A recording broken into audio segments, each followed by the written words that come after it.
Bonjour tout le monde, j'espère que vous allez bien. Aujourd'hui, j'aimerais vous parler de perfectionnisme et de tendance même quand c'est fort prononcé à avoir ce côté soit parfait à tout prix, quelles que soient les circonstances, donc que ça soit dans sa vie personnelle, dans son couple, dans sa famille, dans sa maison, de vouloir que tout soit nickel, mais aussi à son travail.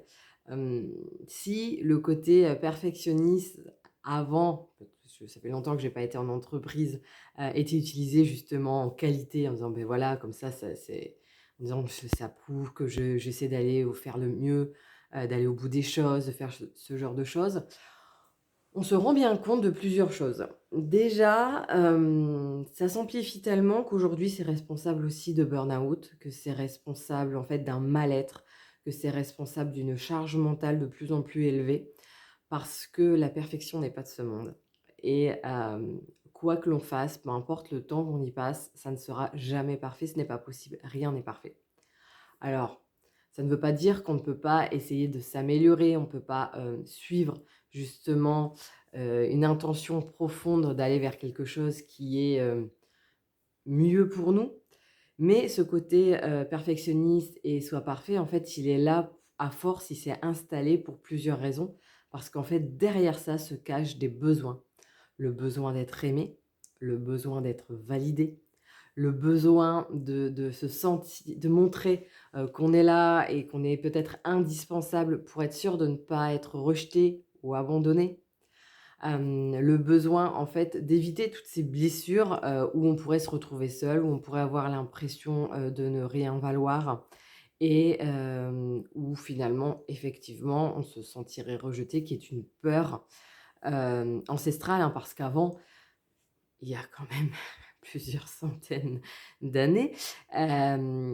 être seul, c'était être en danger dans l'environnement, à l'extérieur. Aujourd'hui, ce n'est plus le cas, nous ne vivons pas comme ça, mais notre cerveau primitif, lui, il est resté tel que, il y a bien longtemps. Donc,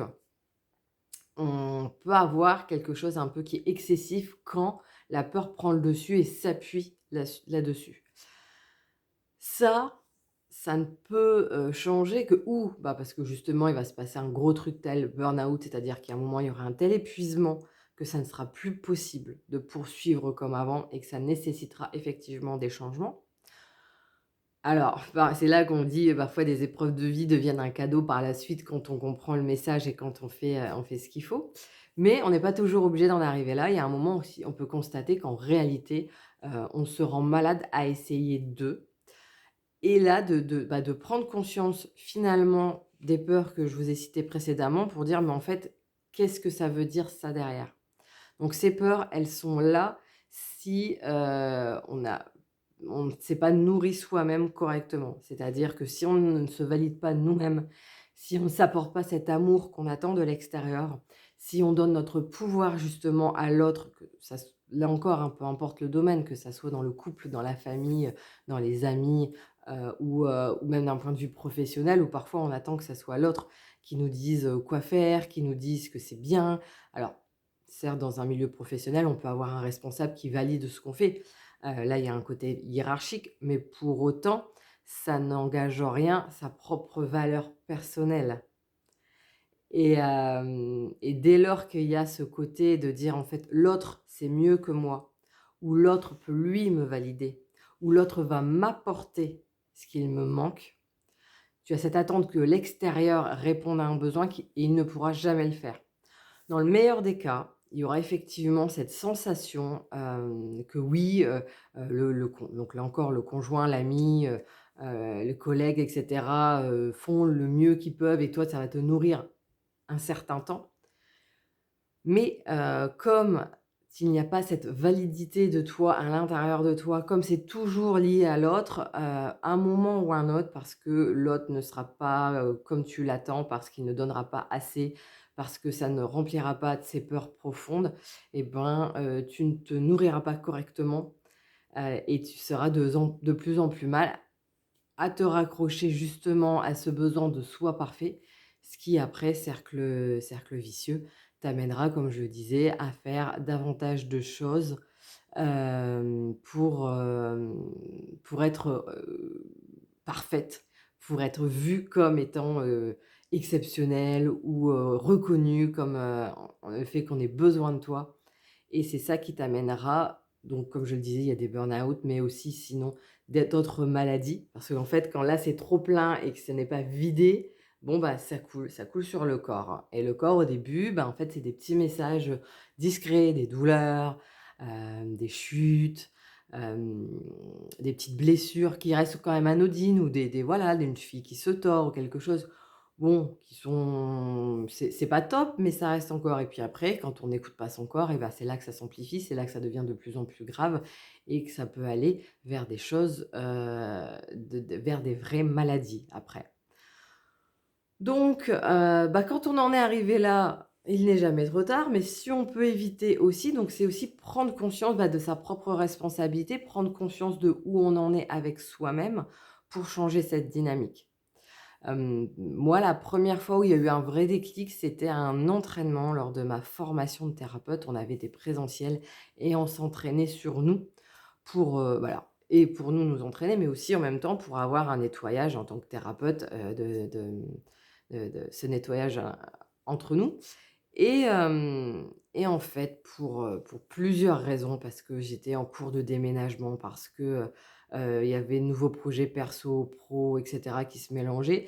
Je n'avais pas bossé à fond les exercices, quand je suis arrivée au présentiel. Donc quand on est rentré directement dans le jus et qu'il fallait s'entraîner avec l'autre,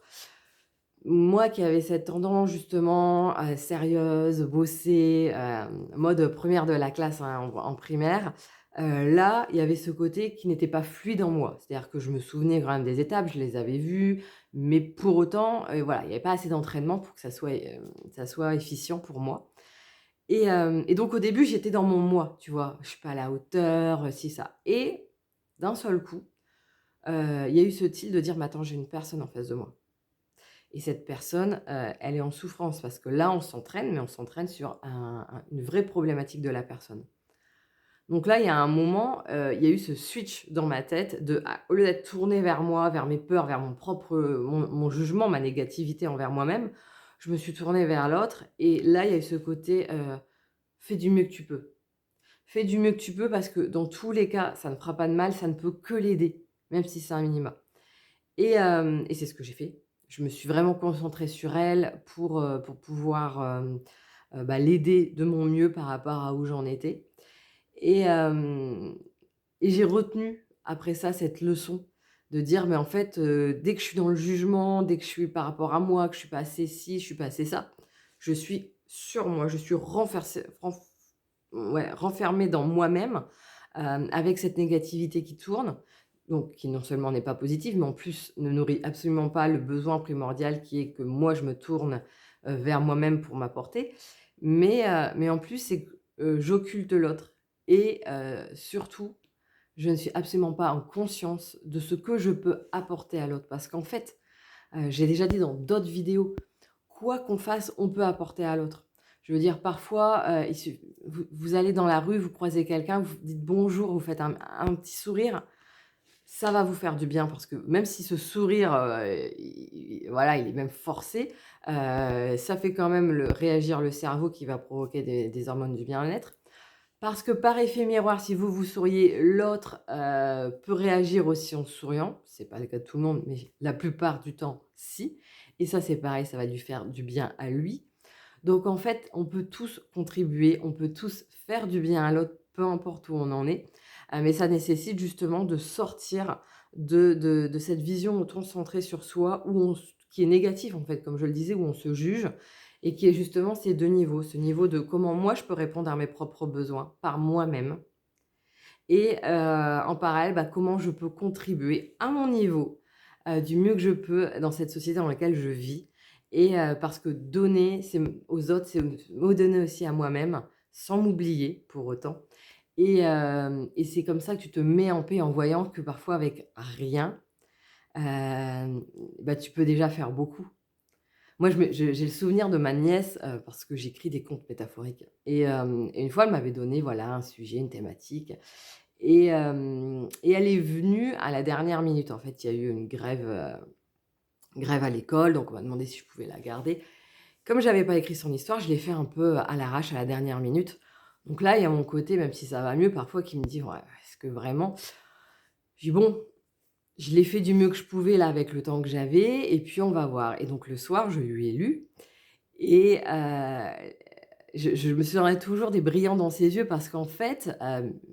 bon déjà, elle a beaucoup aimé l'histoire, mais en fait, elle a été touchée par le fait que c'est une histoire que j'avais inventée pour elle, en fonction des critères qu'elle m'avait donnés et que c'était rien que pour elle, c'était quelque chose donc là, c'était merveilleux et cette joie d'enfant qui s'émerveille pour un rien, en fait, ou pour pas grand-chose parce que voilà,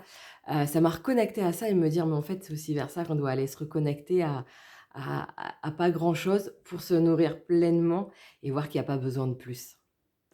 Donc voilà, bah, n'hésitez pas à me dire ce que vous en pensez. Je vous souhaite une excellente journée. Je vous dis à bientôt.